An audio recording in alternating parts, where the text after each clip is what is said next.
Well, once again, welcome to Crafting Effective Win Probability Assessments for AEC Projects. Diana and Christina, the virtual audience is all yours. Thank you so much, Kevin. Thank you guys for joining us. So recap of what we are going to talk about today. We are going to talk about how you accurately create win probability values when assessing architecture, engineering, construction opportunities. And so we're going to talk about some collaborative strategies between marketers, business developers, technical experts, decision makers. We're going to get really practical, very granular about how to assign win and probability values. We're also going to talk about funding probability and a lot of different strategies. So we are excited to chat with you guys today. I want to quickly have my colleague Diana introduce herself.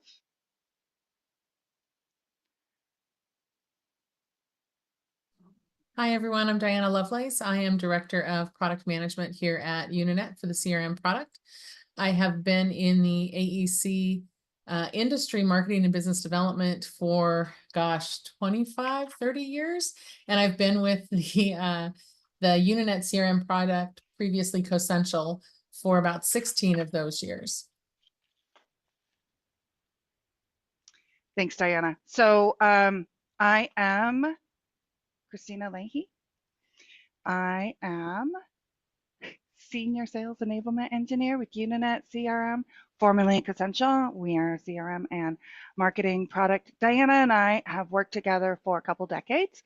So we have been in the trenches. I have a former life as a marketing manager, and I've also been involved with our product since its inception, helping implement, helping support, creating integrations, doing a wide range of activities. So my qualifiers to talk about win probability are both the work that I did with my colleagues at my firms and also the work that Diana and I have done together to incorporate a lot of the really smart ideas that our clients have and some of the challenges that they have in actually making important processes happen.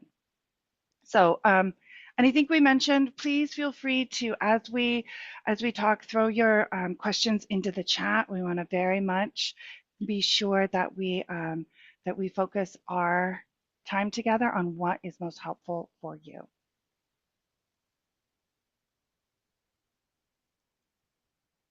All right, so first, of course, we want to define what win probability is. And at its simplest, win probability is the numerical value assigned to the likelihood that your firm is going to win a project.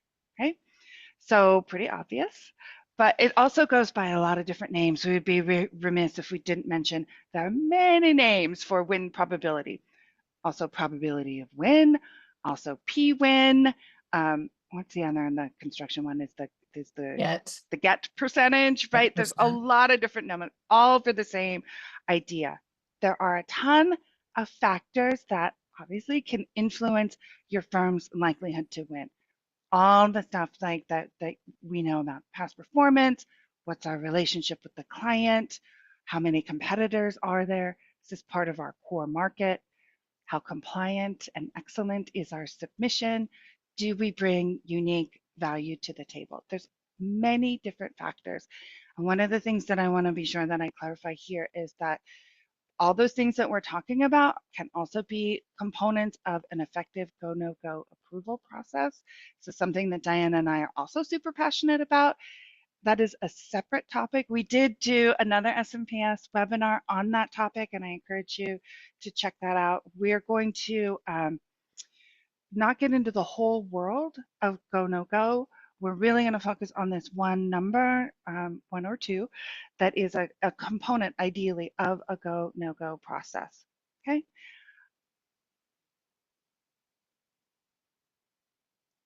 The other component that I want to mention is project probability. So what is project probability? So win probability at its simplest is, of course, our likelihood that we will win the project. And it's not how much we want it, how much of a great job we would do. It's really those factors of what's our chance at this point in the pursuit process. What is our likelihood? Win probability in itself can include project probability as well. And project probability is can be called the go percent. Also has a lot of other names too, but it is really the likelihood, is this project going to happen? Considering things like how much commitment is there from the client? Do they have funding? What about decision making? What about legislation that might affect this, right? All of those factors that can influence, is this project even viable? Okay. And we are going to talk about when you would use project probability separately, but quickly, in general, start with win probability, keep it simple, have one good reliable number that can help you. If for the kinds of work that you do, project probability is a big factor, like you do a lot of development projects or, I mean, construction these days, it may be worth your time to separate those two so that you can really have a good analysis of what do we need to focus on to increase our chances of winning it, separate from, okay, do these projects go forward, right? It can be helpful. Remembering that every field that you add is a resource commitment. It's just one field, but for all of your records and all of your time, it can really grow exponentially. Okay. Interestingly, though, I just want to throw this out there. Construction firms as well like to, I've heard a lot of construction firms over the years refer to the combination of the two, the go and the get, as the net. What's our net probability? Because they're combining those two things. So that's another term you all may have heard. Thank you. We want to talk about, so why does it matter? What are the important things that having a good win probability is used for? There's a ton of things. We picked the top 3 that are the most important that we see firms use all the time. One is as a part of a go, no go decision. I put decision here, but we're pretty obsessed with it. It's a process, right?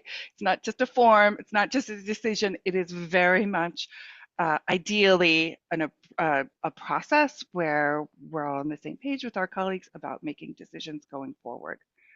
Of equal importance, and maybe even first, would be how you develop accurate financial forecasting and planning.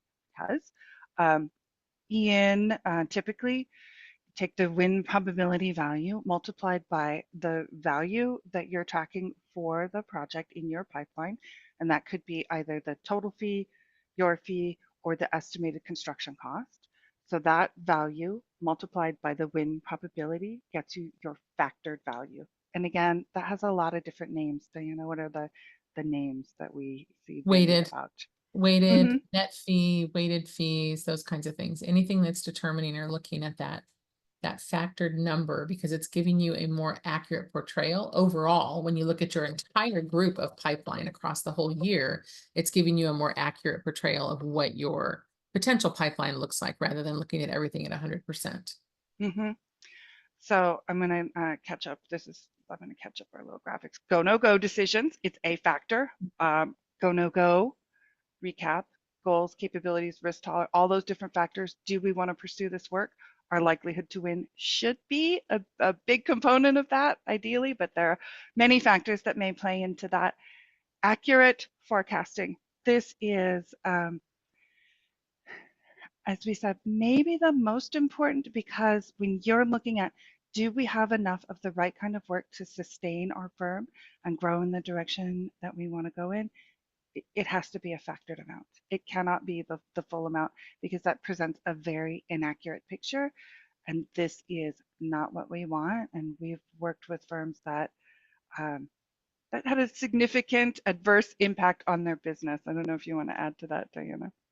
I do. So when you're looking at a chart like this, and we're looking at like a sales versus goal over time, the biggest difference on this is, if you're looking at on this particular chart, that orange line that's coming through the middle, that's the goal. So here's our goal month over month as we're trudging through our year.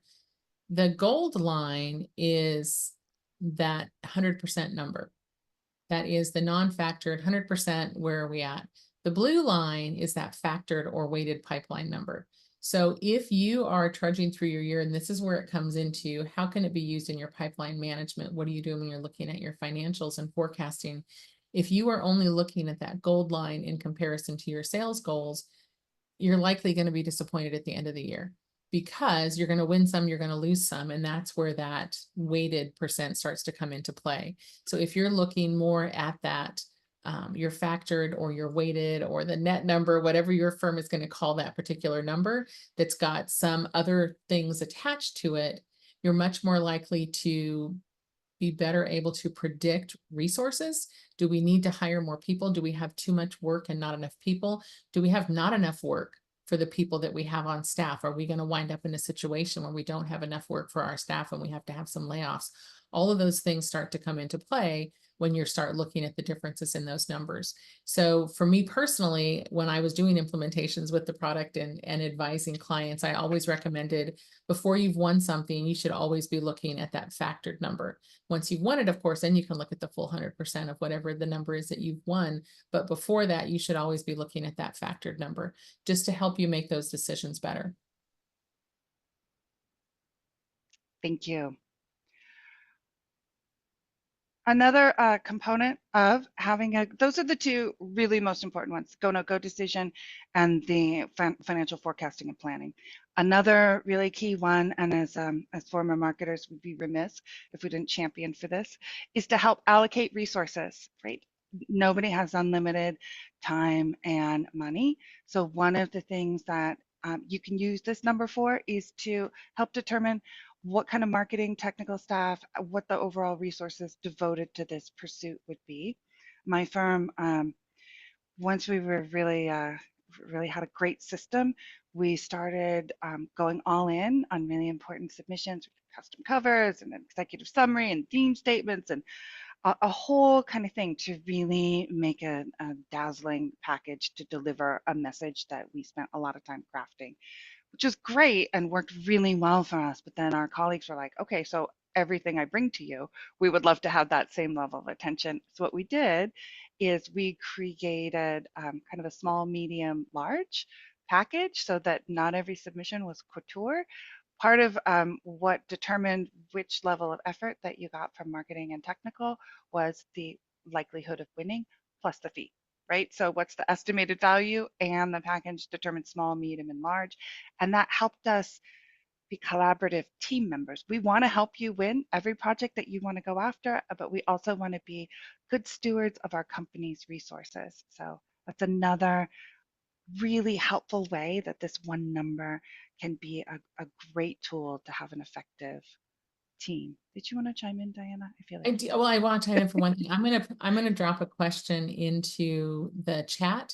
I'm just really curious as to how we have a lot of you here today with us, and I'm just curious how many of you are actually using some type of a percentage when you're looking at your pipeline or your forecasting. So I'm going to drop the question in, and if you just respond with a thumbs up, thumbs down, that would be great. Rather than sending a poll out, we'll just do it that way because I'm curious. Thank you. So we are going to talk about, so we talked about how it can be used. We're going to talk about 4 main options that we've ascertained over the years as we've done it in our own firms, worked with clients. So we're going to talk about 4 ways. I want to note that we of course are going to talk about our own product. How could we not, right? But what we're talking about, it doesn't matter whether it's in a system that is expressly designed to support all this logic, like we are, could be in Excel, right? So it's really, this is system agnostic, what we're going to talk about here. It's really like a lot of these things, the real challenge is having clarity and being all on the same page. So we're going to talk about. So there are 4 ways. Subjective, everybody comes up with their own number. Creating a range of selected values with definitions. Pursuit stage based win probability.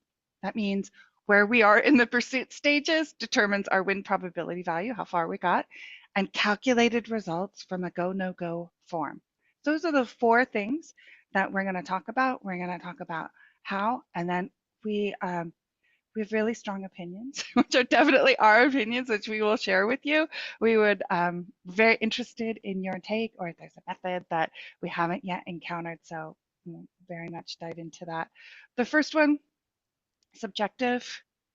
I really am I'm going to be fired as the slide advancer. The first one's subjective. This is perfectly illustrates the classic story of describing an elephant. Why subjective is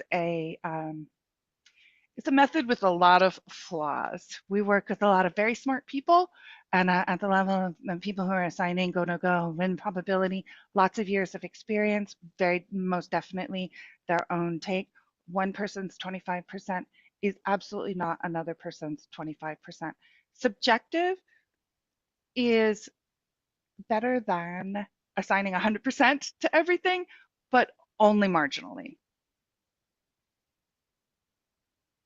Diana, did you have anything to add to that? I do. The subjective part, and I think you've got something on this later in the presentation or on the deck. When it's subjective, you're also making people think too much. Mm-hmm. Yes. You're making them think too much to try and come up with something. It's kind of like that old adage that I always, when I was a marketer myself, was I'd rather write up a project description and hand it to a technical person to have them tell me this is all wrong, because they're much more likely to, if you give them something to start with, to be able to make a selection or give you feedback or chop it up into something. I feel like the same is true here, right? If it's just an empty spot for them to put in whatever number between 1 and 100 that they're going to put into that's a lot of thought process that has to go into that. So anything we can do to make that easier, we should certainly try if we plan on getting solid information. Mm-hmm.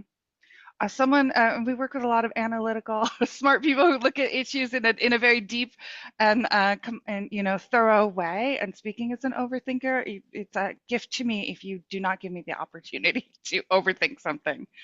So subjective, better than nothing, but just barely, right? This is, we'll just come right out, this is our favorite, is the range of selected values with definitions. This is, over time, what I found in my firms and in the firms that we've worked with, is the most effective way to get a value that is consistent and meaningful, right? And that is to have a range of selected values and have the definitions be available. I'm showing you here how it is done in Uninet CRM. You can definitely do this also in Excel, where you create a drop-down list that has a lot. For the win probability and the project probability, we give you the whole paragraph of definition, because our mission is, when you, as a person assigning this value or looking at this, I want you to read the whole definition that we have, so that I can look at it and go, okay, yes, this is the value that I want. I am going to show you the actual selected values. Feel free. This is over time. We've kind of refined a bunch of different examples. The one that I'm sharing, pretty effective for an AE firm, and you can definitely use this to start. It's interesting. It's similar to when we had the go no go discussion with everybody here back in September or so, right? There's no right or wrong.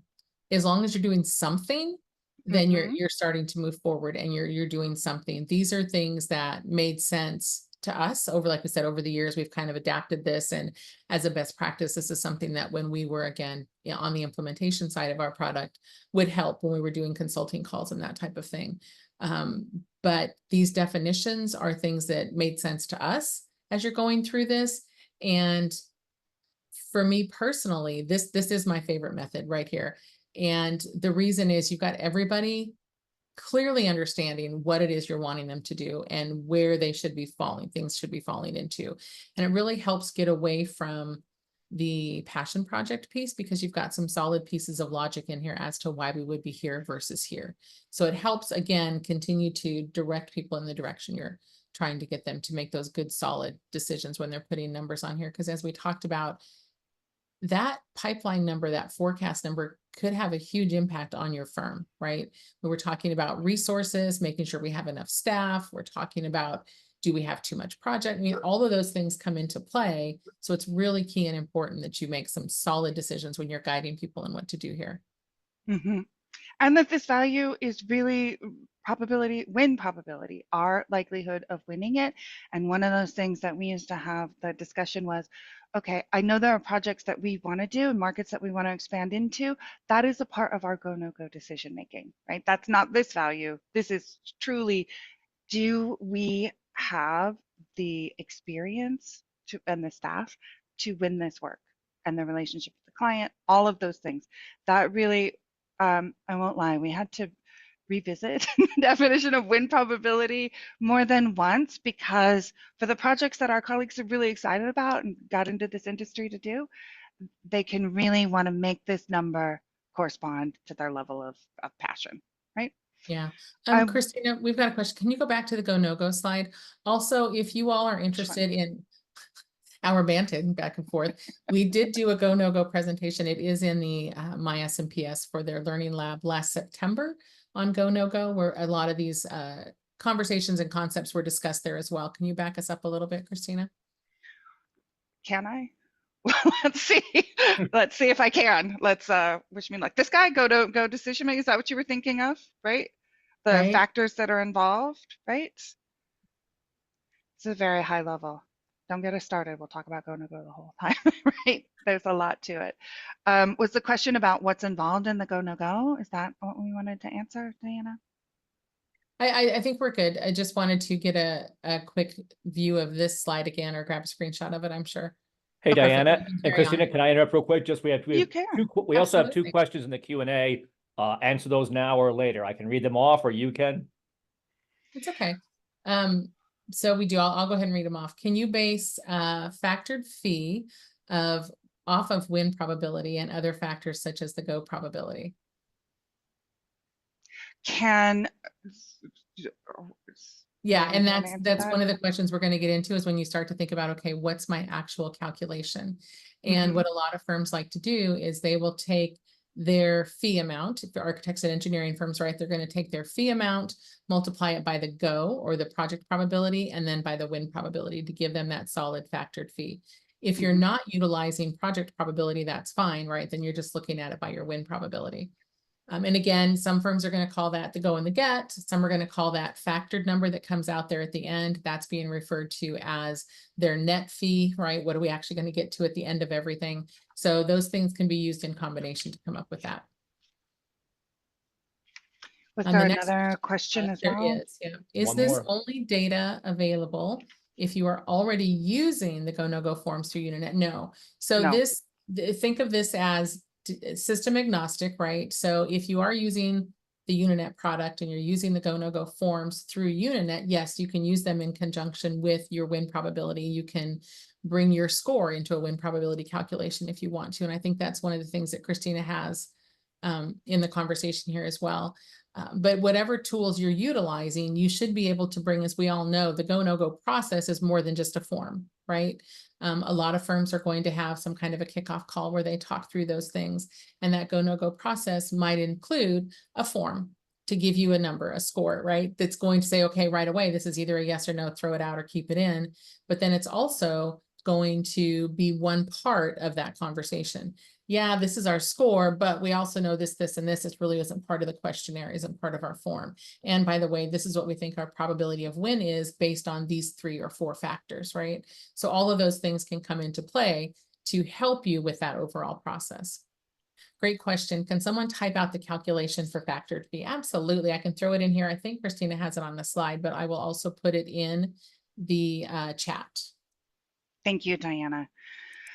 I want to talk about a little bit about the values that we have. We're in a, so the range of selected values. Part of the reason this is my favorite is because it's 5 values. So there's a ton of research about how many, the usability of choice list, value list. One of them that we looked into is the Nielsen-Norman group. Now that there's a whole industry devoted to the user experience, so really awesome stuff. I'm going to boil this down based on that research and our work with clients and the work we've done. Really, the sweet spot for values is 5 to 6. I did it as small as 3, not useful. I did it with 10 to 15, also not useful because it's so granular that you get back into the same thing of spending too much time figuring out which exact, is it this 80, is it 85%, and it becomes not useful. You don't get enough meaning from that added precision to warrant the time it can take to select those different values. So 5 to Agreed. 6, I 100% feel like is your sweet spot.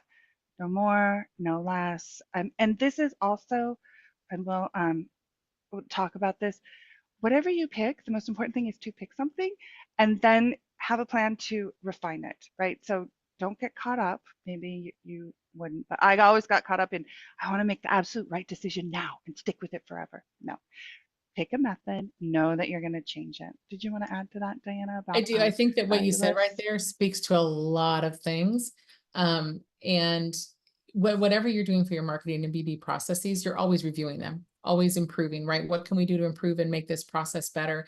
I think the same is true for a system that you implement. If you have a tool that you're utilizing and you implemented it 4 years ago, 5 years ago, 10 years ago, whatever that might be, it's a living thing. So the decisions that you make at one point, you should always be reviewing as you're going forward. Excuse me. So throughout in all the processes that you're doing, and we all know processes include, right, people, resources, tools, all of those things. So I would be constantly reviewing those things on a regular basis to make sure that what you're doing is actually making sense. Mm-hmm. And it's just one number that we're changing to. And it's fine to change it while I mean, there are things like a go, no go approval. It's much more, lots of moving pieces, win probability, just one number, right? That you're using as a tool actively in the pursuit process. Totally fine to, change midstream. It's not going to skew your data, although probably someone with a degree in statistics might disagree. But for us as marketers and BD people in the trenches, we think it's fine. What were It's you our going to best say? guess anyway, right? Exactly. The other thing about that, because when you said that, you triggered me, Christina, around it's okay to change it. Win probability to me, I am a bit of a data geek, and I do like to know so that I can come back and analyze, oh, we thought we had a 50% chance of winning this. We didn't win it. What went awry? Why were we thinking we were at a 50%, but we actually didn't win it? Or we thought we had a 35% chance here, but we actually won this. What was it about this pursuit? So go back and have those kinds of things. So for me personally, I recommend that you not change the win probability of a particular pursuit once the decision has been made, right? Once the client's made a decision and you've won it or lost it, I would still leave it at that probability state instead of changing it to 100% or 0.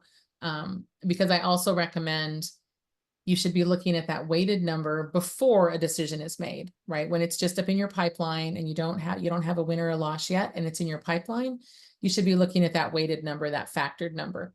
Once you have a decision and you've won something or you've lost it, then you should be looking at the total number, right? So if you're coming back and you're looking at your win losses for the year and you're looking at it by volume, you should be looking at the total value of that project that you didn't win or that you did win versus the weighted value, which is the same thing you would do when you mark something as a win or as a sale and you're marking those things, or if you're capturing sales credits, you're going to look at that full number, not the weighted number. So I try and keep those two things separate and not change that win probability once you move forward. We said we're opinionated, right? We did say I know. that. I want to be sure that I understand. So you're saying, so keep the win probability at the same until it's close won or close lost, correct? I would, Or because then you're able to come back and you can also work on improving your process, right? If you change it when you've won or lost it, you don't really know where we at when we thought we were going to get this. We thought we had this much of a chance of winning and we actually didn't win, or we, whatever the vice versa is. It lets you come back and say, how often did we think we had a 90% chance of winning this work and we didn't win it? And what happened? Where did we lose, right? And so those are the kind of things that if you're changing those numbers, you kind of lose out on that insight. Mm-hmm. You have 2 questions that have come up. Great. Really appreciate the idea that these approaches should evolve and be honed over time. Do you have suggestions on PM/company buy-in and compliance during these evolutions to keep folks on track with using it properly? I would think something similar to what we did in the go, no-go conversation, Christina, where you track it for a while. So if you're tracking your win probabilities for 6 months or a year, 2 years, whatever it is, and seeing how well you all are getting at becoming more predictable in those win probabilities, your executive buy-in at the top is going to get better. If you're like, listen, we said we had, 75% of the time, we said we had a 90% chance of winning and we actually won. When probabilities are working for us, or the reverse of that, right? We said we've got a 90% chance of winning, and 50% of the time that wasn't true and we lost. So we need to come back and have conversations and hone in on this and make sure that we're doing it appropriately. As far as compliance goes, it gets tough. You know, you can make a selection required in whatever tool or system you're using, but making it be the right one, it's kind of like, are we chasing the right work? Right? You can make it required that they enter something, but it's more difficult to make it required that they think through what they're doing and not just putting in a number to move it forward. And that might be something that you continue to have conversations about within your firm and hone that same capabilities.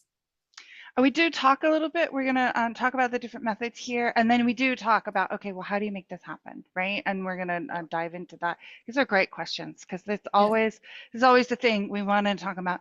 Here are methods, here are different ways, and none of that matters until you get to, if you can't make it happen. So we want to definitely talk about that, and we can come back to there was one more question, Christina. That's yes. specific to the Uninet product. And I'm just going to say really quickly, in administration, when you go in, you're going to set it that you want to use in that firm setup area. You're going to say, I want to use a value list. And then you're going to go to your win probability value list. And that's where you can set those ranges. And there's information and support on that as well, or your customer success manager can help you. One of the things also I wanted to mention while we're here in value list is that that where we thought we were going to be so important, right? To be able to go back and say, okay, are we, all of us can have our own framework. It's really helpful to be able to look back and say, oh, here's why we thought this was the case, and here's the actual outcome, and look at that. One of the things that is available in our tool, and maybe in yours as well, is a history of where you were at different stages, and we show you within the record. This is how the dollars changed over time at different stages and the different probability values, and that data is available. So when you get to the level where you're really doing a deeper dive into it, that's something that can be super useful as well. We could talk about our values the whole time, but we are going to jump in. I want to mention real quick while we're on this range of the selected values, what I like about these values is there's 5 of them, and also it's just the high level of the most important factors, and it's a little bit about the kind of work, where we are in the process, and it's enough information that you can make a quick decision about the knowledge that we have, your core market, where we are in the process, but not so much that you get lost in the weeds. Was there something you wanted to add to that, Diana? No, I'm just looking at some of the definitions, and it looks like on some of them, we've got the go kind of nestled in there with it. So keep that in mind too. If you only want to use 1 percentage point, you can certainly build that into your win probability as well. Rather than using both a win probability and a project probability, or a go and a get. All right, so value lists.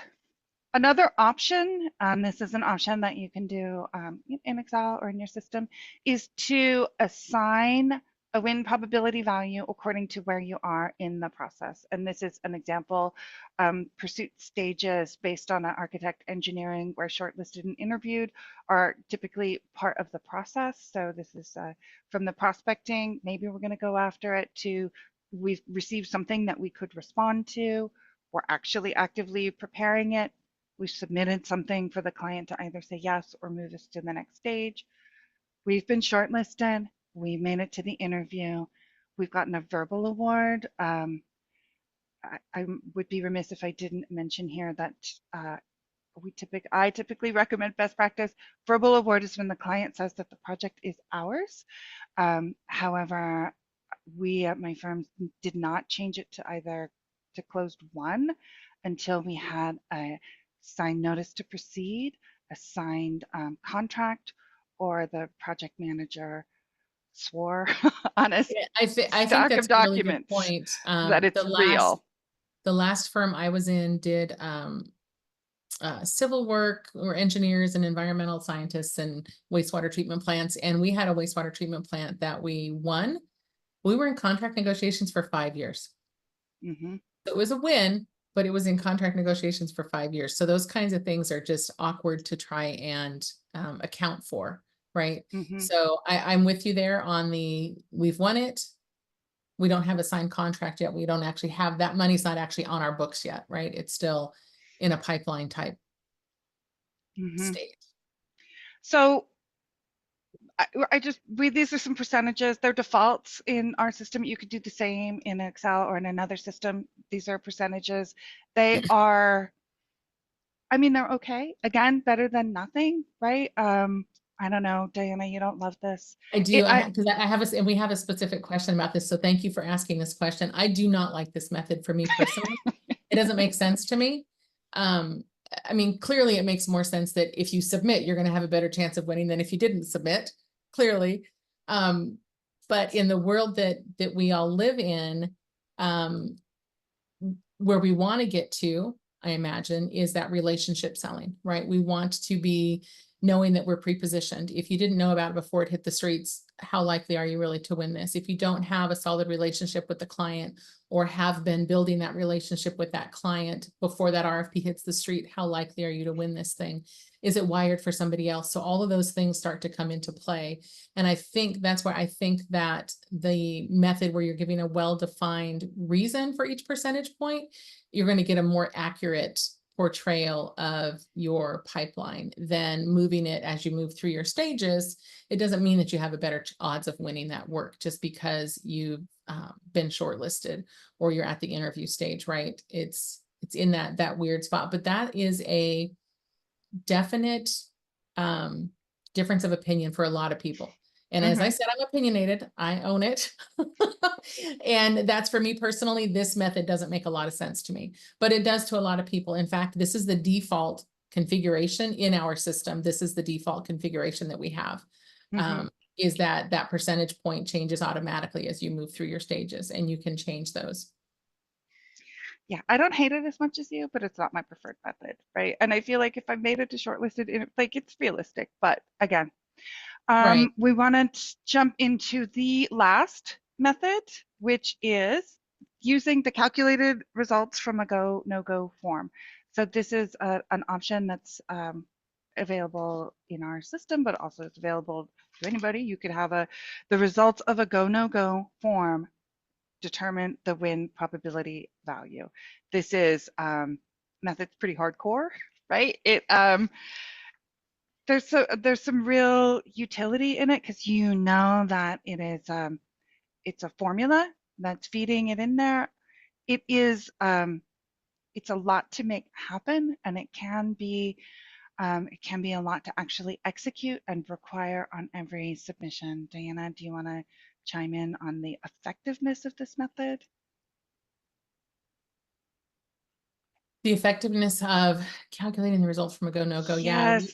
it's usually, so from my experience, it tends to be our larger clients. So we're talking ENR top 20 clients is who I would expect to be taking their go, no go score and bringing that number into their win probability calculation. So rather than using those two things as two separate tools to help make a decision, they're literally taking that score and bringing it into the win probability, which again, it could be a solid, effective measure if your go, no go process is adhered to, right? I think in that conversation we had, Christina, we talked about who has a win probability, who does use a go, no go, and is it a formal process or is it a casual process, and is it enforced? Right? There's those things. Do you have one? Is it formal? Is it more casual? And is it actually enforced? So all of those things would have to come into play for you to be able to utilize something like this. So I would think in that manner, you need to have your marketing and BD processes pretty well nailed down to get there. I think it's valuable, but there's a lot of more work and a lot more buy-in you need to get to move to that, this particular methodology. So we want to just recap 4 options. We're ranking them in case you weren't picking up on our preferred option. Range of selected values with definitions, and note that in our system you can have both win probability and project probability, and they both have their value list. You can definitely do that. I'm sure in your system as well, or Excel. Number 2 is the calculated results from the go no go, because it's going to give you the most meaningful number for the least amount of lift, but it is very resource intensive, as we said. Pursuit stage-based is an okay option, better than nothing. And the least, the one that we would love for you to avoid, if you can, is subjective, because it's just so all over the place. It is, I don't even know if it's better than nothing, but that's the least favorite option. Well, because I think you're least likely to get buy-in because people have to think about it. And so they might just be throwing in any number and not really giving it much thought. Yes, and as you've got that great article that you wrote around metrics, right? And what metrics are important and how to get everybody to actually give you the stuff that you need when you need it. So instead of asking for trying to, boil the ocean, how do we eat an elephant one bite at a time? The same way that you want to collect all the data that you need to have. At this point, I need this little bucket of information and I need this and this and this. So rather than asking for all of it, you want to give them as many parameters around what they need to give to you as possible, right? So that you're getting solid information back. Great. Christina, I mentioned your article, and of course the question popped up, where is your article located? That's a great question. Which one? I did one on win probability that was in the marketer, and then marketing metrics that matter is another one. We will definitely find that one and share it, right? So we did one on go, no go, win probability, and marketing metrics that matter. So we will definitely share that with you. I want to recap. So how do you actually make it happen? That question that we had.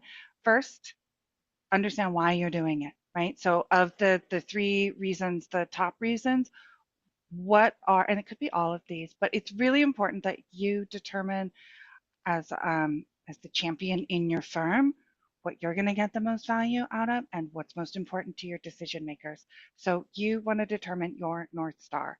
What is it that is most important to us? It could be just one of these things that we want to do, or that is going to deliver meaning for us to use this value. Okay, so Diana, did you want to chime in? I feel like you do. No, you're good.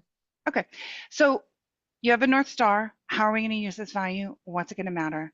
You are going to want to work with your colleagues to develop the overall criteria that matter most to us for why we are winning and losing. The very first thing that you want to do is collect your hit rate data. And that is just at the very basic, the number of jobs that you've won, lost, and also the dollars that you were pursuing and the dollars that you won, right? Is interviewed and shortlisted is super important in your pipeline. It's worth noting, did we make it to shortlisted or interviewed, right? You want to be able to collect that data at least a year, ideally 3, right? You want to be able to go back far enough that you have trends, but if it's really onerous to collect it, just do a year. Start with what you have, and then identify first with a small group. Identify the top elements that determine whether you won it or lost it. Again, I wouldn't make yourself crazy with identifying into categorization. Just really quickly, the top 2 to 3 elements that determine whether you won or lost. If you do debriefs for the win-loss, great. That is super great information to pull from. Shout out for debriefs for why you win. We did that at my firm. We did a debrief on every project. We found out that why we thought we were winning was not why we were winning. And it was really insightful for us. Okay. Once you have good data, put this in a format so that you can share and review with your colleagues to review what you have. Ideally, everyone has their own copy. So now it's old school hard copy. It is really important that this discussion be open and honest. This is, of course, you want to have already had a great working relationship. Remember to focus on the reason that you're doing it, right? Diana and I work with a colleague who runs very effective meetings, always begins the meeting with the purpose of the meeting, right? Gets buy-in from everybody. And then at the end of the meeting, has a check-in of, did we accomplish the purpose of this meeting? It's a really effective technique to make sure that we're all on the same page when we are looking at this data and understanding. Talking about win-loss rates can bring up a lot of strong feelings and a lot of strong dynamics. It is really really important that you have clarity about it and the purpose of it and your goal. It's also really important to Edward Tufte, who is a really super smart um, statistician and designer and social scientist, has great presentations about the display of quantitative and qualitative information. Does a case study on this Space Shuttle Challenger disaster and why the wrong decision was made. And in his case study, he talks about that the fated decision to launch was because the wrong information was being displayed for those decision makers in the room that wasn't clearly correlating um, issues and temperature for the day.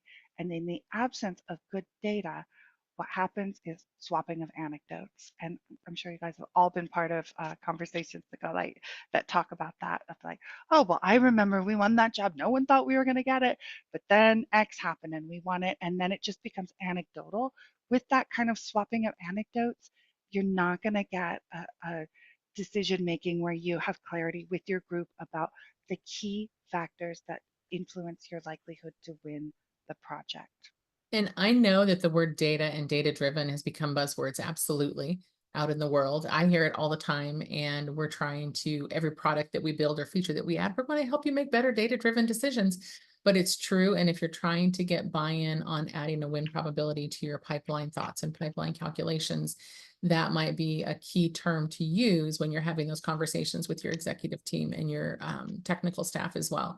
That you're trying to get to a point where you can make better data-driven decisions to make sure that you're chasing the right work.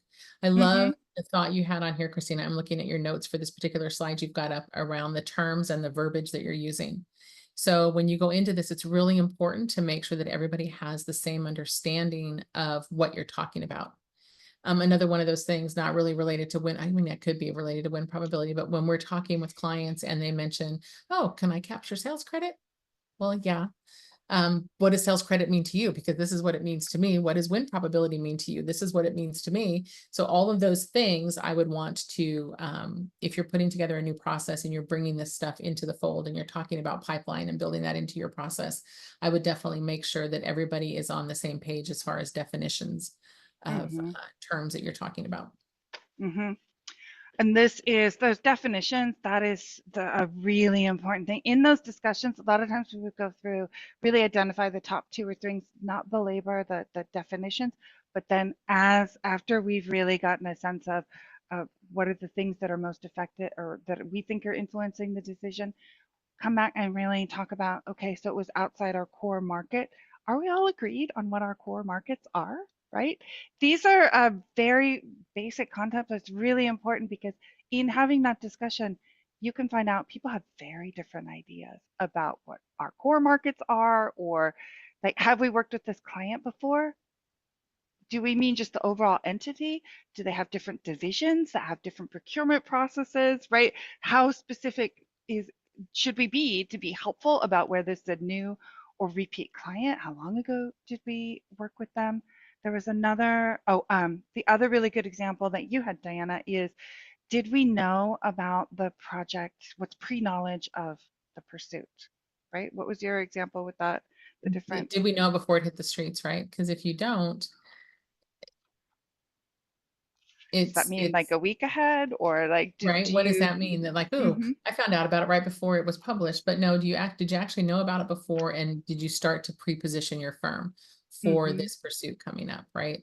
Which is a key difference. And I actually had, it was so funny, one of the clients that I worked with early on at my career at the Cosential, they had in their weekly or quarterly BD meeting where they were talking about what they had coming up. They actually put it into practice that if it wasn't in our system, whatever tracking system we're using before that meeting, they weren't talking about it. And that was kind of their way of doing the same thing. If we didn't know about it beforehand, if we hadn't been doing any pre-positioning, we're not going to talk about it during this go, no go type review of a call or a meeting. We had a firm that we worked with, and they were like, no, our go, no go win probability is, did we know about it ahead of time? The answer is no, we don't pursue it. I was like, wow, that is bold. But, it was very effective for them.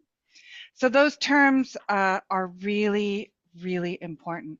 Of all the different methods that we talked about, the most important thing is that you pick one and that you set a time to pick a method and execute it. And we're going to talk about as a time frame to revisit and refine.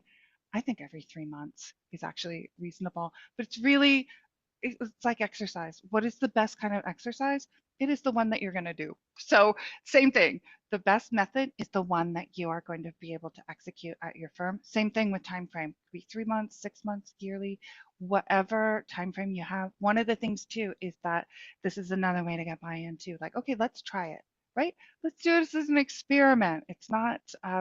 This is very much evolving. We're going to pick this method. We're going to track it for X amount of time, and then we're going to come back and revisit it. And that can help people who aren't super bought in really be like, okay, fine, we'll come back to this. This is my accuracy. It's our discussion. Let's come back, revisit, refine, and keep moving forward to keep this tool. We have a couple best practices that we want to leave you with as we do this. The first one is buy-in from the top. Like any process on the marketing BD side, without your buy-in from your champions, your decision makers, your executives, it will not happen. So figure out what's most important to them.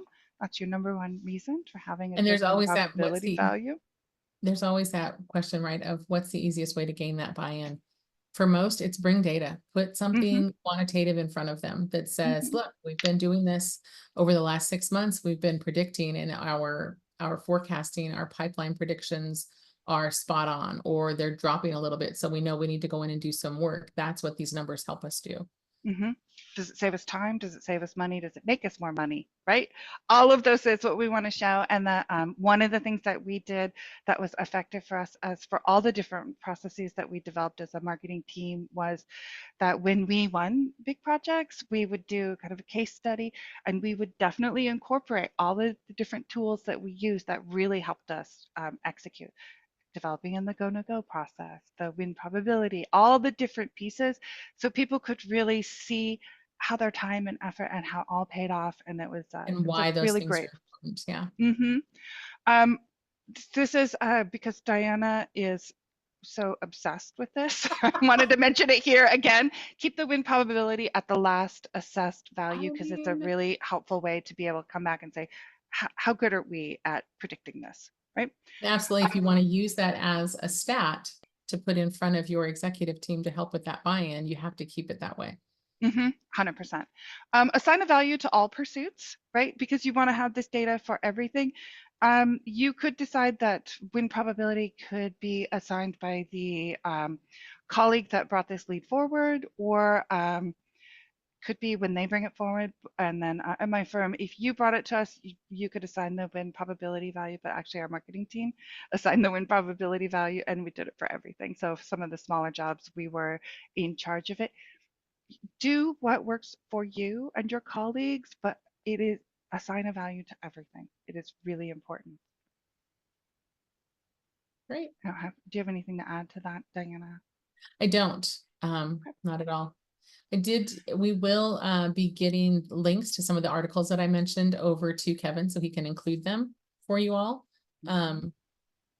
As well as the deck that we've talked through today. And then the recording, of course, will be up for SMPS members. There was one more question, Christina, two more I see just popped up. To clarify, keep it at the last value, even once the contract is in hand. Yeah, I would. Because you've won it, so you've got it marked as a win. And at that point, you're looking at your total number anyway, and not that factored number. And the win probability is not going to affect the total number. So I would leave that in place so that you have that piece of data for historic purposes when you're going backwards to look and see how you've done. One more quick question. Can you share the entire go, no go form with calculations and functions? That's a great question. In the SMPS Learning Center, there is the webinar that we did last September, and there's a quick little questionnaire in there. If you click in that, I will send you the Excel. I do them usually about a week after you click it. Honestly, I send an Excel sample back out to you. The example that was up here was actually one of the templates that we have available inside of our product. Happy to share those and show those to you with the product demo. Christina does demos with our sales team True. Yes, we are. Yeah, we are. And they're available again because we want to give you a starting point, right? It's so much easier to have a starting point than to We've got start from about scratch. 12 different templates in our product. Christina, we have one more question. This is really a good one. I'm glad you asked. As a consultant to a prime that will submit, how significant is win probability to our firm? I think that's a great question because personally, I think that as a sub, that you want to know even more so what is your typical win rate with a particular prime. When you're trying to make those teaming arrangements and determining who you're going to go with, it can become significant, especially if they're wanting to have exclusivity, right? And you're having to choose between 3 or 4 primes. Well, who's the one that typically wins, that you typically win with? Personally, I would still capture a win probability if I am a sub to a prime to help me with that.